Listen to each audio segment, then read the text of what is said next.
காணல. ஃபோன் பண்ணி கூப்பிட்டா புது சைக்கிள் காட்டலான்னா காணல. எங்க தான் போயிருப்பான்? ஹாய்டா. ஏ ஹாய். சத்யா. யாரோட சைக்கிள்? என்னோடது தான். எவ்வளோ வாங்கினேன்? 9000.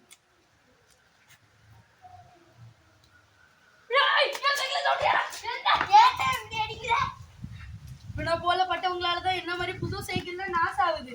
இதுவரை இது போல நிறைய அட்ராசிட்டி காட்டுட்டு இருக்கு. போடுறா டைட்டில.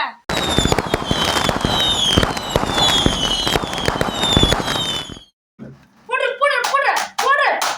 ஜெய் அவன் போடு. பாலும் நெய்யும் வாங்கிட்டு வா. சரி நான் சைக்கிள்ல வேணா போறேன். சைக்கிள்ல போண்டா. இப்பதானே ஓட்ட பழகி இருக்க. அதெல்லாம் ஒண்ணு இல்ல, போயிருவேன். சரி போ. அப்படி இருக்கா. சரி இந்த ஒரு மேட்ச் மேட்ச்சிட்டு போலாம். போட்டாண்டா. பாய். அம்மா வெயிட் வந்துட்டேன். தா தா தா. போட தாங்க போட சரையாட்டு இருக்கு. இவனுவா எனக்கு விளையாடவும் தெரியாது. என்னத்த சொல்ல முக்காம. அம்மா ரிங் டோன். அந்த நேரத்துலதான் பக்கத்து வீட்டு அக்கா எல்லாம் கூப்பிடுவாங்க. விழுந்துட்டானா? யாரு விழுந்துட்டா? விழுந்துட்டனா? டேய் விழுந்துட்டு ஒரு வார்த்தை சொல்லுடா.